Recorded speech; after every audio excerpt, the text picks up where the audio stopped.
In this chapter, continuing from the anonymous route and named route, we'll look at provider access in the generate route. After creating the Provider Overview 14 app, we'll start by copying the contents of the Provider Overview 13 app we just created, which is the named route. A counter change notifier does not need to be modified. Go to main.dart and under the Material App's route property, to the ungenerated route property, assign a function that receives a route settings type argument and returns a route. It is very similar to the named route we just made. In case of root route, that is /return material page route, and in the builder callback, copy and paste the root route callback from the routes above as is. I forgot return.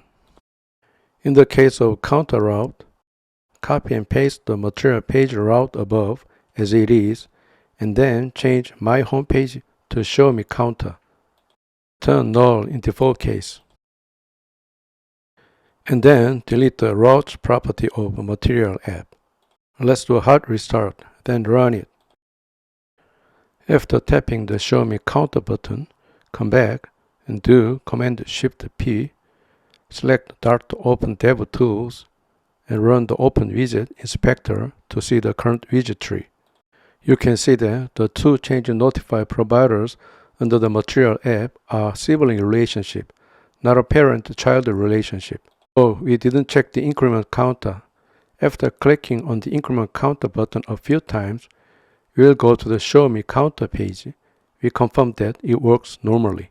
We now looked at provider access in the general route, and next we'll look at global access. Global access doesn't have as much content to cover as anonymous, named, and general route access, so I'll just talk about it for a moment here. You may have had questions while looking at the chapters related to provider access. You may have thought if you create a class after wrapping a higher level widget with a provider, you can avoid all issues related to provider access.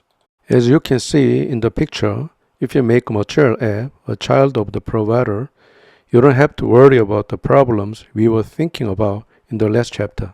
And this method is called global access. However, if the app grows and multiple teams are developing the app, there is no need to make all classes global access. It's not even recommended. Well, we are getting closer to the end. Now we have a proxy provider left. Now let's take a closer look at the proxy provider.